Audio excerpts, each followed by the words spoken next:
Assalamualaikum warahmatullahi wabarakatuh. Perkenalkan, nama saya Esiana, NIM 2048 dari kelas 3A Farmasi. Baiklah, sekarang saya akan mereview tugas dari kimia farmasi kualitatif yang materinya yang pertama itu sulfonamida, antihistamin, dan barbitural. Yang pertama yaitu sulfonamida. Sulfonamid atau disebut juga dengan sulfo adalah golongan antibiotik yang digunakan untuk mengatasi infeksi bakteri. Sulfo ini biasanya digunakan untuk menangani berbagai penyakit akibat infeksi bakteri seperti infeksi saluran kemih, bronkitis, meningitis bakterial, serta infeksi mata atau telinga. Sifat-sifat sulfonamid, yang pertama itu sifat fisika, yang kedua itu sifat kimia. Adapun sifat fisikanya yang pertama yaitu satu, zat padat dan berbentuk kristal. Yang kedua yaitu berbentuk putih. Yang ketiga tidak berasa atau pahit, tidak berbau, serta kelarutan umumnya tidak larut dalam air tetapi larut dalam air panas, mudah larut dalam asam, larut dalam aseton, alkohol, dan alkali hidroksida. Adapun sifat kimianya, yang pertama itu amfoter. Asam lemah itu pH-nya 4,8 sampai 8,6. Agak sukar larut dalam etanol dan aseton.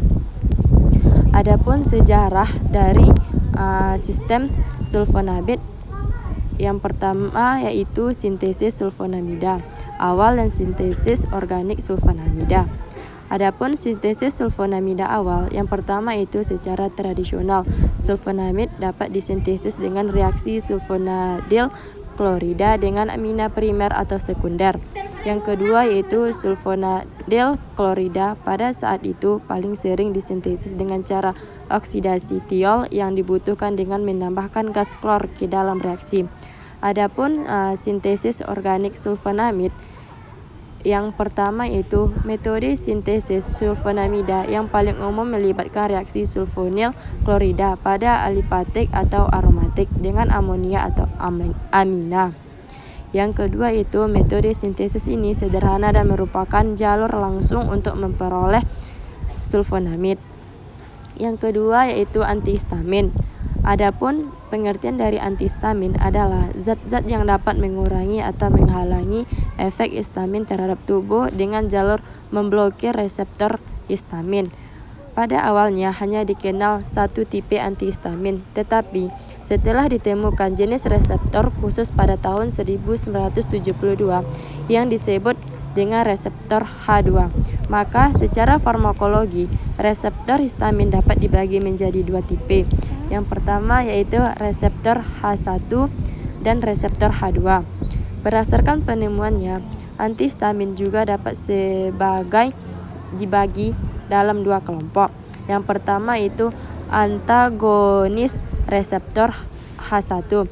H1 blockers atau antihistamika. Yang kedua yaitu antagonis reseptor H2. H2 blockers atau zat penghambat asam.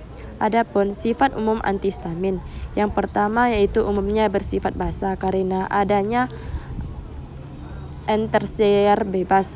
Yang kedua itu dalam bentuk basa larut dalam kloroform dan pelarut organik lain. Yang ketiga yaitu larut dalam HCl menjadi bentuk gram yang larut dalam air dan etanol. Yang keempat rasanya pahit. Yang kelima tidak ikut menguap dengan destilasi uap. Yang keenam sifatnya hampir sama dengan alkohol. Antihistamin umumnya berwarna dengan asam kuat pekat, sedangkan alkaloid hanya beberapa yang memberi warna. Pada pengenceran dengan air, antihistamin akan terjadi perubahan warna, tetapi alkaloid akan menghilangkan rasa. Adapun materi yang ketiganya yaitu barbitural. Pengertian barbitural adalah kelompok obat yang digunakan dalam pengobatan kejang, insomnia berat, gangguan kecemasan, atau sebagai obat untuk menginduksi atau memulai proses pembiusan atau anestesi. Barbitural tidak boleh digunakan sembarangan dan harus sesuai dengan resep dokter.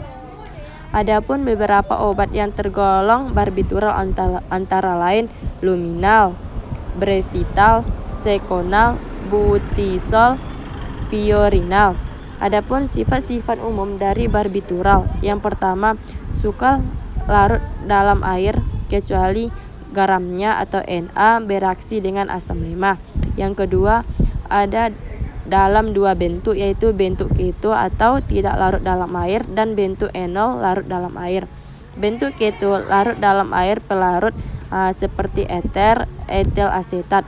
Yang keempat yaitu dapat menyublim tergantung pada tekanan suhu jarak sublir. Sekian dan terima kasih. Assalamualaikum warahmatullahi wabarakatuh.